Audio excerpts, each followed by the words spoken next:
In the meantime, though, we put the focus back on GM and its quest for cash. As we've been covering, there is a huge debate in D.C. on whether or not to use government money to help the automakers. Not only is the debate raging in the nation's capital, it's also raging in the business community. We spoke with Michael Jackson, the CEO of AutoNation, yesterday. AutoNation, by the way, is the largest publicly traded U.S. auto retailer. We asked him what it would mean if GM filed for bankruptcy. Here's what he said. If it were to happen, the decline in volumes would be so dramatic across the supplier base that it would probably have an impact on other automobile manufacturers and their ability to fund their suppliers and get parts. And you would have a domino effect across this country that would lead to job losses in the millions and would make Lehman Brothers bankruptcy look like a nice day.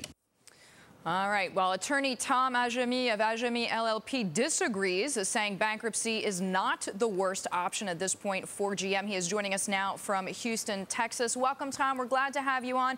What do you make of Michael Jackson's comments there? Oh, well, you know, it's a little extreme. Mr. Jackson, I have respect for him, but he's got a vested interest in keeping GM out of, a vested personal interest and financial interest in keeping General Motors out of bankruptcy. It won't be the end of the world if GM gets a chance to reorganize. You know, bankruptcy is not a bad word. It is a recognized way, and we've done it thousands of times in this country, a recognized way for a company to be able to step back, take a breather, reorganize itself, not pay some of its debts, delay paying others, or pay them at a reduced amount, and get its financial house in order. And a lot of companies come out of bankruptcy a lot stronger. Tom, I mean, we can even look in the transport group, if you like. I mean, numerous airlines have done the same. Do you think there's a difference in tone there between what's going on with the U.S. automakers and what has happened with the airlines? I mean, is the automaking group somehow seen as more American? Is there more of an emotional connection for people? Well, I think there is a long emotional connection, you know, sort of a historic connection between these big three and America, if you will. I think their power and influence has diminished in a lot of ways, including their effect on the economy. So I disagree with Mr. Jackson that way. You know, we have other companies that are sort of, I would call them also American automobile manufacturers. They're Japanese, they're Korean, and they're Germans. They're here in the United States. They have plants in the United States. They employ people in the United States. They buy advertising and they buy real estate and they contribute to our economy.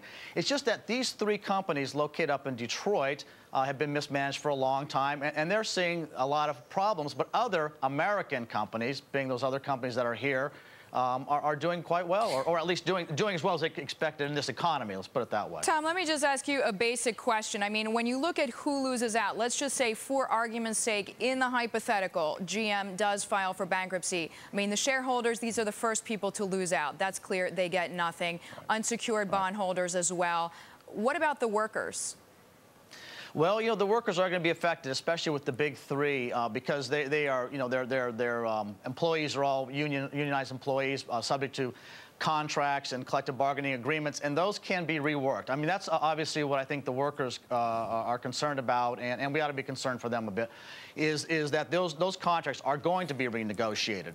But, you know, that's part of the reason that these three automobile manufacturers in Detroit have so many problems. They have extremely high labor costs, extremely high health care costs, huge obligations to retirees and such, and that's what's really dragging them down.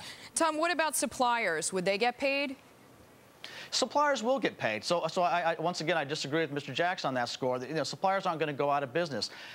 There's terms under the bankruptcy code to continue to pay your suppliers. And if they're considered sort of an essential supplier, they get paid ahead of everyone else too. And they might even get a payment for past amounts owed to them. So they'll be paid, and you know, the company will keep rolling along. All right, Tom, we thank you very much. Tom Ajamie, an attorney at law with Ajamie LLP.